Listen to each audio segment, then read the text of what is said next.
السلام علیکم۔ کشانہ بصیرت میں محسن علی بات کر رہا ہوں۔ کچھ دیر پہلے میں نے کتاب شیئر کی ہے المیہ جمعرات، جس کو جناب مجاہد عباس بھائی نے پڑھا ہے۔ محمد تجانی سماوی صاحب کی یہ کتاب ہے، تو داد تحسین کے مستحق ہیں مجاہد عباس بھائی، جنہوں نے بہت اچھے طریقے سے اس کو پڑھا ہے۔ بہت بہترین ان کا انداز بیان ہے۔ ویسے وہ اپنے آپ کو کم در سمجھتے رہتے ہیں، لیکن ایسی بات بالکل نہیں ہے۔ اس کتاب میں رسول پاک کی وفات سے لے کر معاویہ کے دور خلافت تک تقریباً ہر چیز ڈیٹیل سے بتائی گئی ہے۔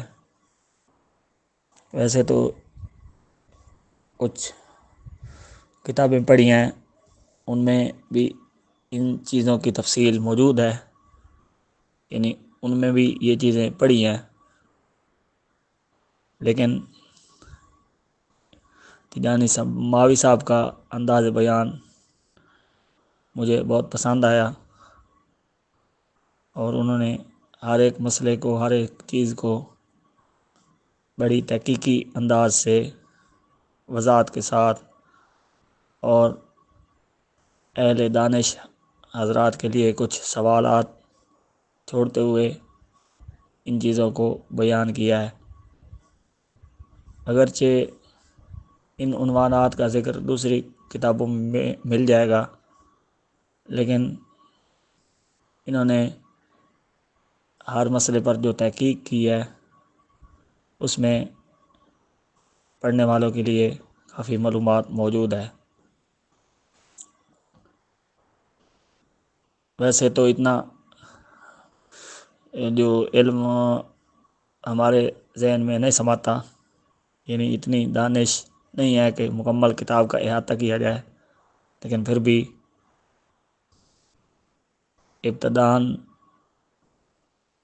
وفات رسول پاک کے حالات اس میں ذکر ہیں، پھر حدیث کرتاس، یعنی جو کاغذ قلم حضور پاک نے مانگا تھا آخر وقت پہ، اور اس کے بعد کے حالات جو پیدا ہوئے، تو اس چیز کا ذکر ہے۔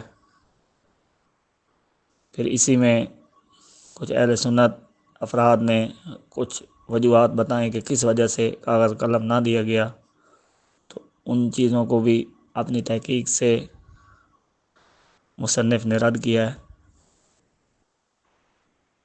پھر آگے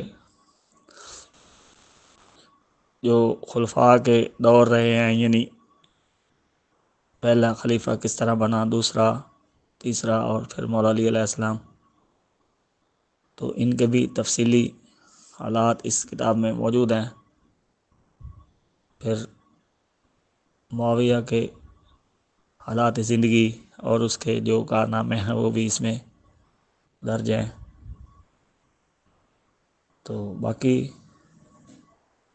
تو شاید آپ کو جو اس کتاب کو پڑھیں گے تو وہی چیزیں ملیں گی جو دوسری کتابوں میں موجود ہیں، لیکن ایک دو باتوں کی طرف اشارہ کرنا چاہوں گا جن کو خصوصی طور پر اس کتاب میں ذکر کیا گیا ہے، اور میں نے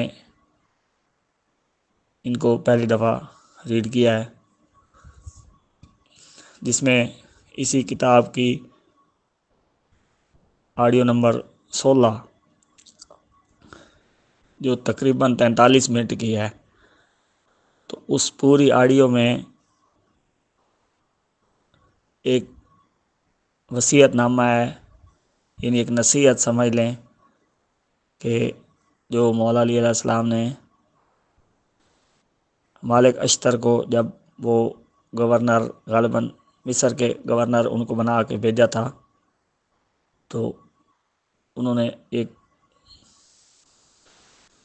یہ نصیحت ان کو کی تھی، تو کہ وہ اس میں بہت ساری حکمرانوں کے لیے چیزیں ہیں، باتیں ہیں جن پر عمل کر کے وہ ایک کامیاب حاکم بن سکتے ہیں۔ تو ہمارے لیے بھی اس میں کافی چیزیں عمل کرنے کے لائق ہیں۔